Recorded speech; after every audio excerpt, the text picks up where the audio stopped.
พอเท่าเพิ่นสูบน้ำฮดพักยามตอนแรงนะ17 โมงแล้วตอนนี้ทุกคนเสร็จปโลดโอ้เก็บมะม่วงกองไว้ดูน้ำเด้อกินมะม่วงผู้สาวก่อน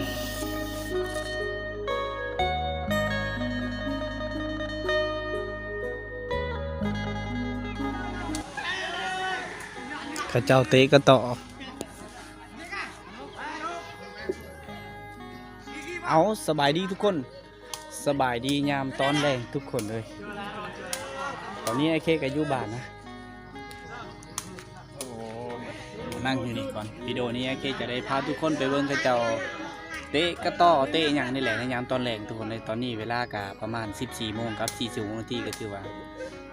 3 โมงยังนะต้องได้3 โมงยังพี่เจ้าได้แก้เสื้อโซ่ลายโซ่ย่างกะเตะกะต่อยามตอนแรกนะไอ้ที่กะบ่ได้ไปใส่ช่วงนี้ทุกคนนะบ่มีงานดอกอีกแล้วทุกคนเลยอีกยังประมาณ 3-4 มื้อจะมีงานดอกต่อไปไอ้ที่จะให้ทุกคนได้เบิ่งงานดอกแต่ว่าตอนนี้กะไอ้ที่อยู่บ้านนะตอนแรกทุกคนเหมือนเดิมนะในบ้านเก่าบ้านเดิมมองเก่ามองเดิมนี่แหละทุกคนเลยนะ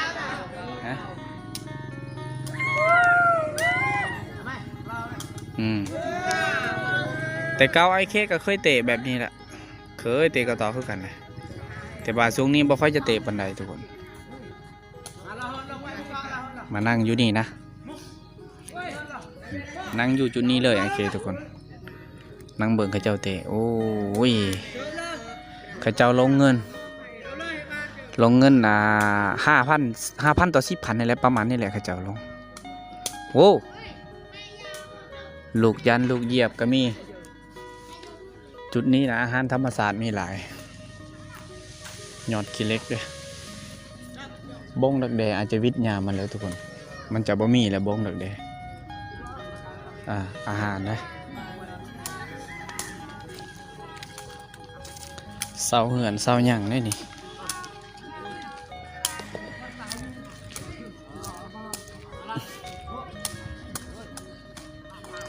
มองเก่าบ้องเดิมจุดเก่าจุดเดิมฝนกับกำลังสีตกอะยะเลย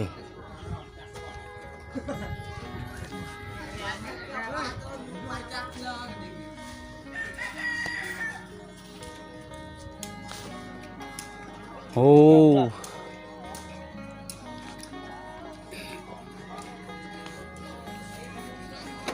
เจียงกัดโซะแล้วครับ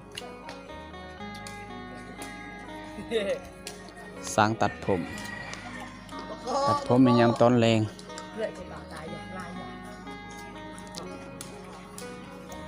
จือลึโว้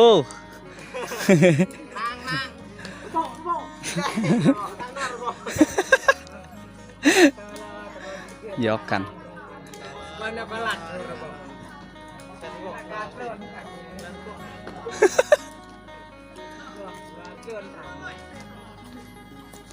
เสาเฮือนกระเจ้าอันนี้ต้องแม่นเสาเฮือนเลยทุกคนน่าจะเคยเห็นแล้วได้ไอเคเคยถ่ายให้ทุกคนได้เบิ่งนะแต่ว่าวิดีโอนี้ให้ทุกคนได้เบิ่งอีกทุกคนเลยอยู่บ้านว่าได้ไปใส่ก็เลยแบบว่าให้ทุกคนได้เบิ่งบรรยากาศในยามตอนแรกในหมู่บ้านนี่แหละผู้สาวไม่ค่อยมีแล้วทุกคนมีแต่ว่าเขาเจ้าจะอายกล่องแน่นอนหนึ่งนะและไอเคกับบ่ค่อยลืมผู้สาวปานใดมีแต่เขาเจ้า 2-3 คนนี่แหละเริ่มแล้วทุกคนเลยยอดมะขามใบมะขามกำลังป่งเลยถ้าว่าฝนตกก็อาจจะมีอึ่งนะมีอึ่งมีกบนี่คักมาต้มกับยอดมะขามยอดใบมะขามคักหลายเลยแต่ว่ามันจะบ่มีแล้วทุกคนวิถีชีวิตในหมู่บ้านทุกคนเลยโอเคจะอัปเดตให้ทุกคนได้เบิ่งตลอดนะจะถ่ายให้ทุกคนได้เบิ่งตลอดนี่มันบ่อนกระเจ้ามาพักผ่อนในช่วงกลางเวนนะ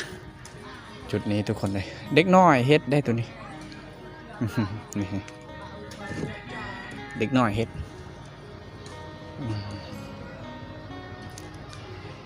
โอ้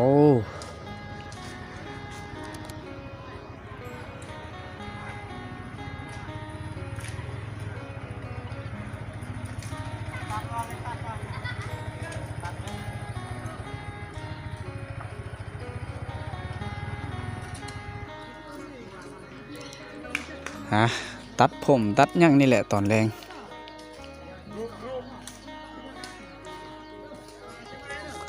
มาเบิ่งเขาเจ้าเตะกันต่อ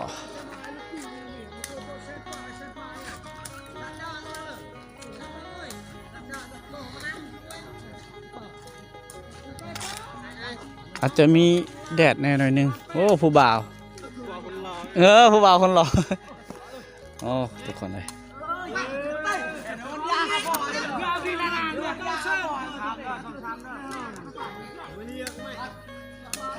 เอาเตะไปนี่โอ้เป็นนี่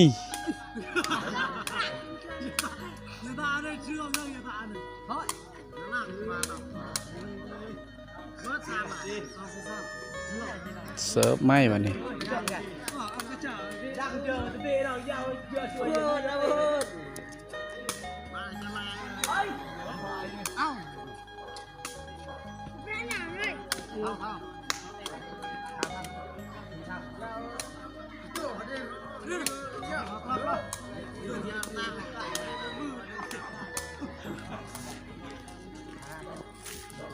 มันไม่ค่อยจะมีคนเก่งนะทุกคนเจ้าเตะแบบลอยอากาศเนี่ยอาจจะไม่ค่อยได้เห็นนะมีแต่เขาเตะธรรมดาใส่หัวใส่หยังธรรมดาเตะแบบเก่ากับทุกทีกว่านี่นะกระโชกที่ไงแกเฮ้ยอยู่ตัวได้หยอดทรงเท่าnày thu bọcบ่ฮะthu bọc plơ thu bọc sông thu bọc lấy gì cho bảo nhưng mà cắt cho bảo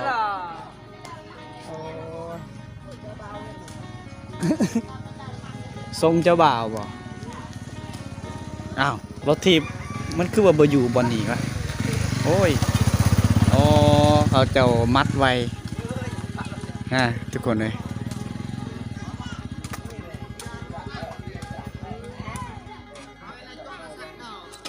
เขาว่าตัดทรงเจ้าบ่าวนี่บ่ทรงเจ้าบ่าวเบิ่งดูมันบ่แม่นแล้วทรงเจ้าบ่าวตัวนี้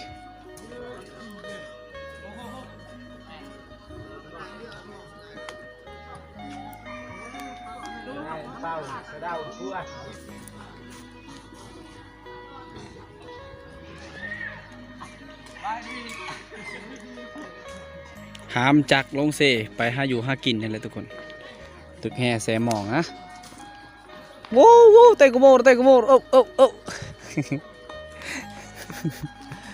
โอ้สาวหน่อยแลนนี่กล่องลบนี่กล่องนะทุกคน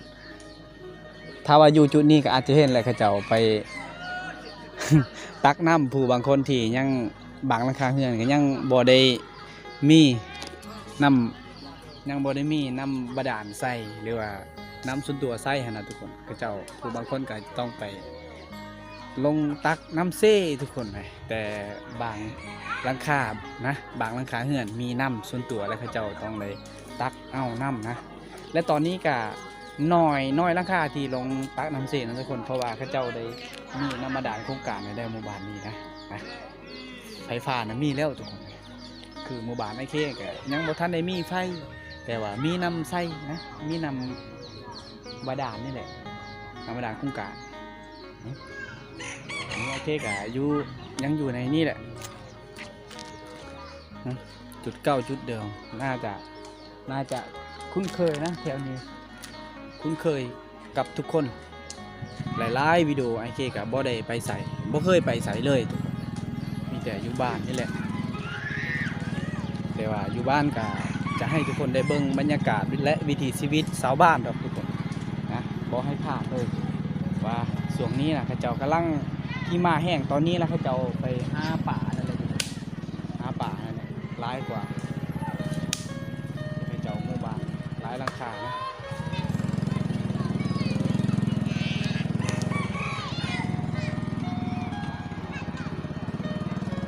ไปไหนกันเข้าห้องน้ำป่ะ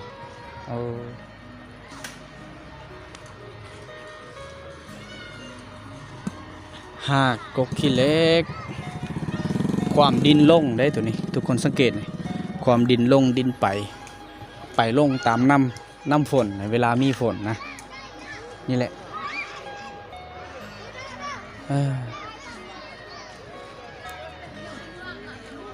พามาเบิ้งอันนี้กกมักเดือนะภาษาไอเคว่ากันหรือว่าทุกคนกันหรือว่าเป็นกกมักเดือที่ใหญ่ที่อยู่ติดกับแคมน้ำและก็ถาน้ำลงเซ่อันนี้เขาเจ้าเจาะเอาแมงอีหยังบ่ทีแมงอันนั้นตัวน้ำมันหวานคือกันเลยทุกคนหวานกับเทียบกับน้ำผึ้งเลยเขาเจ้าเจาะเอาแมงอันนั้นแหละอยู่ในหูตัวนี้นะตอนนี้ก็มันเขาเจาะซ้ำนี้ก็มันบ่ตายเลยทุกคนมันยังเป็นอยู่ยอดมันน่ะกินกับลาบป่าอย่างเดียวโอเคแซ่บกินกับลาบป่ายอดอันนี้นะทุกคนยอดมักเดือนะทางพุ่นกับบ้านคนอีกหมู่บ้านหนึ่งละอ่อน้อยนะฝั่งไอเคยูฝั่งนี้ก็คือละอ่อใหญ่ฮะทุกคนเลยเงินสารล้านแปนเขาเจ้าเอาทุกคนเลยผ่านไปหลายหน้าที่แล้วนะตอนนี้ก็16 โมง4 โมงนะ16 โมงครับ15 นาทีทุกคน4 โมงไป15 นาทีตอนนี้ไอเคมาอยู่นี่นะมาพักผ่อนอยู่เฮือนเพื่อนนี่เพราะว่าอยู่เฮือนเพื่อนนี่เขาเจ้ามี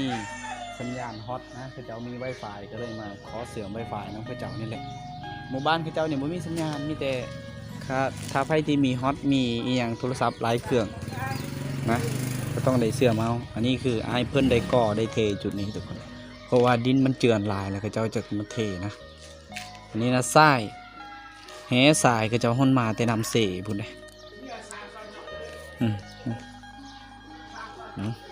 เราเข้าตอนแรกและตอนนี้ทุกคนนะเมื่อกี้เด็กหน่อยเต็มอยู่นี่เพราะว่า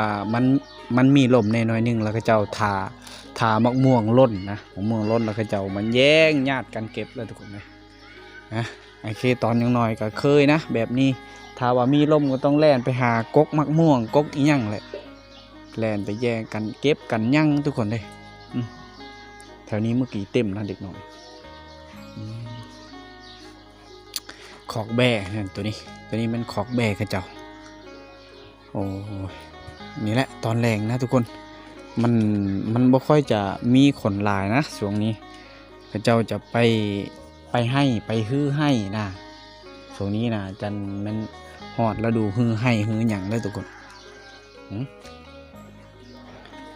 เอาไว้วิดีโอนี้อาจจะบ่มีผู้สาวนะ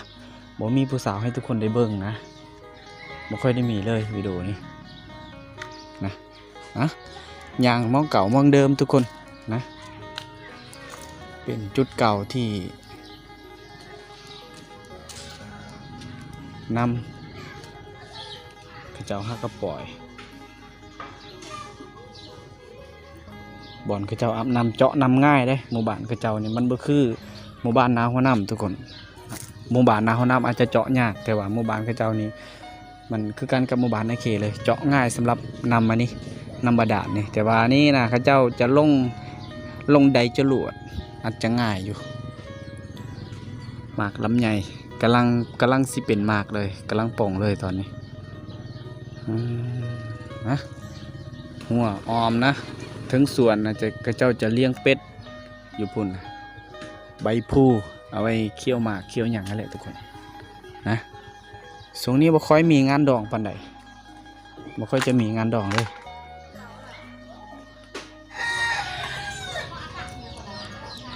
แบกข้าเจ้าได้ไล่เข้าขอก4 โมง5 โมงอย่างแล้วตอนนี้นะนี่คือมากยมจนว่าเลือกินนะกินเมี่ยงกินย่างกันจนว่าเบื่อทุกคนตกอีแล้วนี่ตกอีแล้วหากระตกด้วยดินะโอ้ยจนบ่มีคนกิน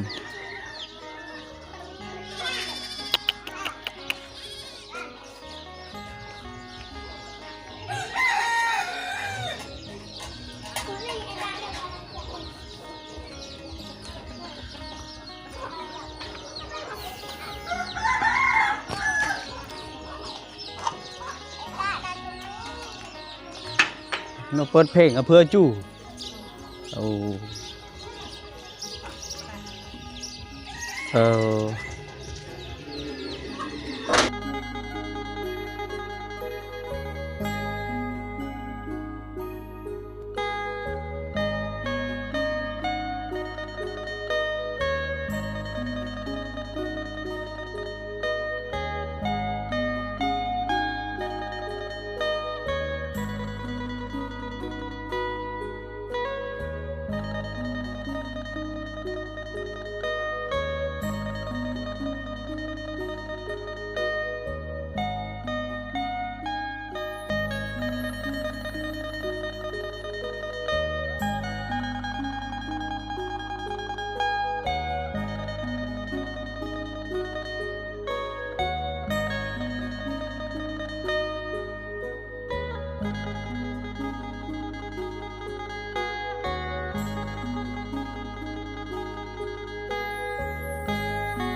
มองเก้ามองเดิมทุกคนอันนี้เขาจูดขยะทิ่มนะเพราะว่าเขาเจ้าเปิดหันมันต้องมีเกี่ยมีอย่างทุงอย่างอีกอย่างต่างๆหลายแล้วก็เจ้าต้องไปจูดทิ่มนะทุกคนทางเก้ามองเก้ามองเดิมจุดเก้าจุดเดิมจุดนี้ก็เคยอย่างดูตลอดเลยทุกคน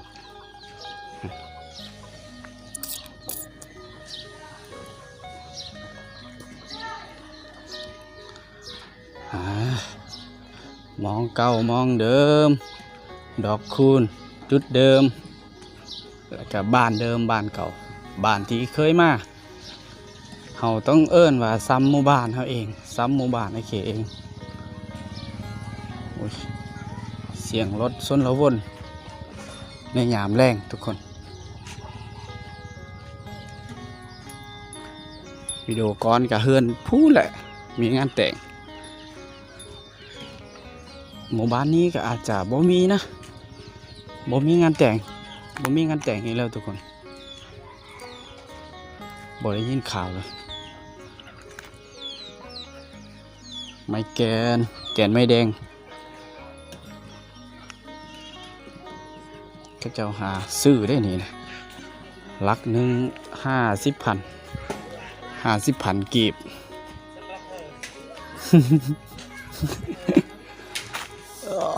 หยวนไว้หยวนดงไว้หยวน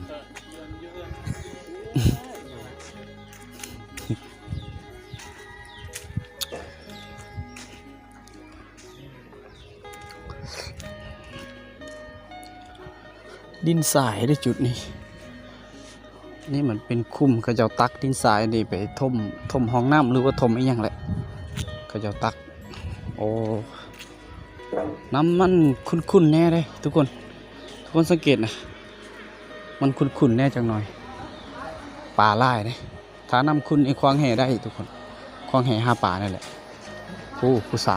วอาบน้ำ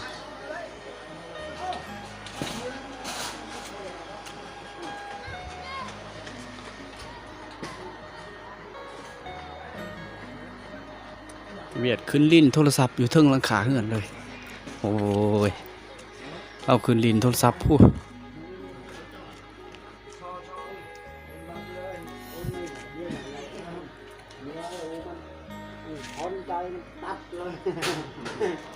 ผ่านไปอีก 2-3 นาทีไอเคได้นั่งพักผ่อนอยู่ฮานเวียดนะอยู่หานเวียดอยู่นี่แหละติดกับแคมป์น้ำหานเวียดเพิ่นฮะเดี๋ยวตอนนี้กำลังสิยางเลาะบานเหมือนเดิมฝนตก2 เทื่อแต่ว่าบ่แห้งใบไม้ใบหยังก็จะเริ่มป่งแล้วมันจะเริ่มเป็นหมู่บ้านสีเขียวแล้วได้เพราะว่าหญ้ามันจะออกนะทุกคนออกเริ่มเป็นสีเขียวเราจะแนมเห็นธรรมศาสตร์คักเหมือนไก่หรือว่าลกไก่หลังคายาวจดลวด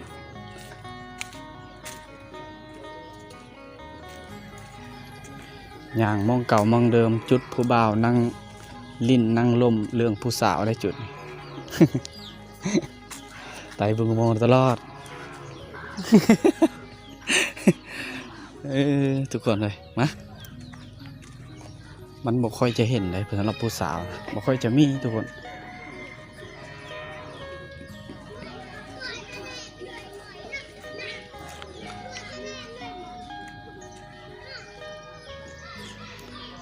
พักคะพักเหนาเลาะบ้านยามแรงพักเหนามันเป็นเครือกกตัวนี้และเป็นน้ำอีกนี่เป็นน้ำเลยถ้ามันเกาะก็โอเคคือกันนะทุกคนกินกับตำมักหุ่งกับเหมาะส้มแซ่บคักนี่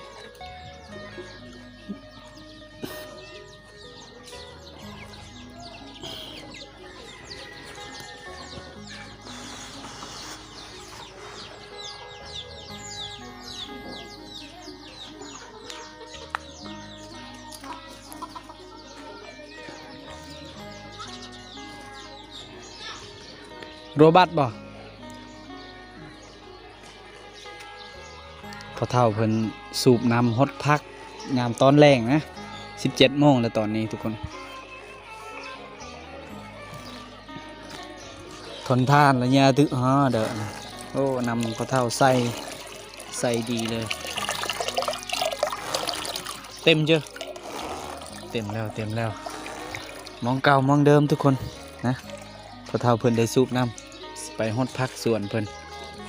เอา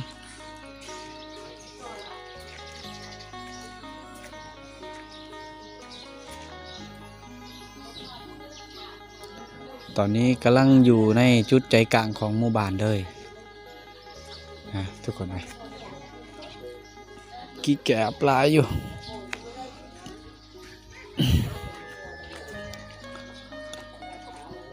โอ้โห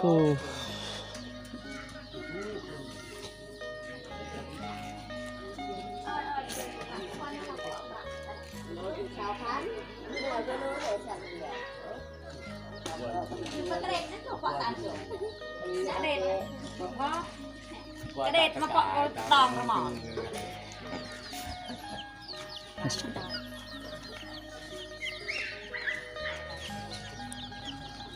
เพื่อได้ยาวละบ่าต้องจำเป็นเจาะมณะเซตหาผู้บ่าวก็บ่าเซตโปรโลโอ้เก็บมะม่วงกองไว้ทำน้ำเด้อกินมะม่วงผู้สาวก่อนเดี๋ยวมันอาจจะเอาไปชัดประหลวมฮะนะเบื่อเด้ออยู่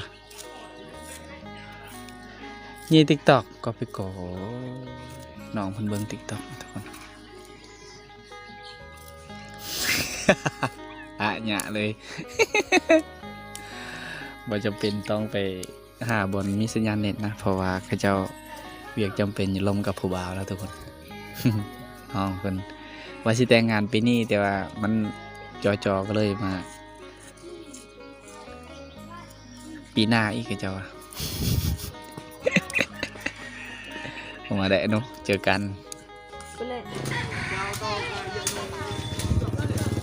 จุดนี้เป็นจุดบ่อนคนอยู่เจ้ามาพักผ่อนเพราะว่าจุดนี้ห่มเย็นดีทุกคนนะเจ้ามาอาบน้ำอาบใน แต่เส้นทางตัวนี้แหละไอเคจะอยู่จุดนี้เลย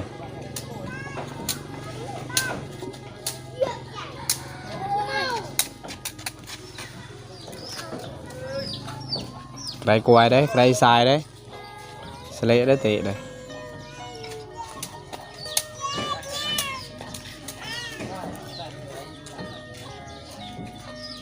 sẽ đau bười tôi ức lá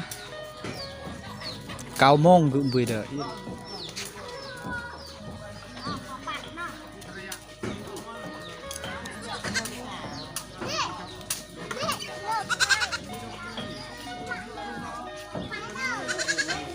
ai phần maแต่ห้าอยู่ห้ากินนี่แหละมาแต่ตีหม้อเพิ่นก็ได้อยู่ทุกคน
ตอนนี้ก็18 โมงกับ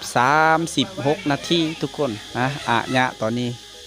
กลางคืนนะเขาเจ้าได้ขายเลขขายหยังอยู่จุดนี้เพราะว่ามื้อนี้เป็นมื้อวันศุกร์แล้วก็เป็นมื้อเลขออกนะทุกคนไอ้ที่จะบ่ได้ซื้อเลขจักว่าสิซื้อเลขหยังนะ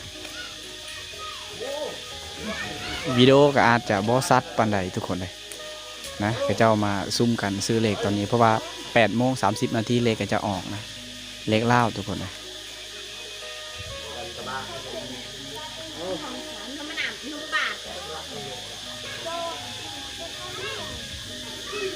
เจ้ามาซื้อเลข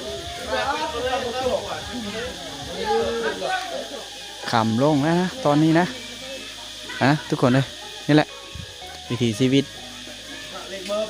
ชาวบ้านในหมู่บ้านชนบทนะทุกคนนี่แหละอย่างที่ทุกคนได้เห็นนี่แหละนะโอ้ผู้บ่าว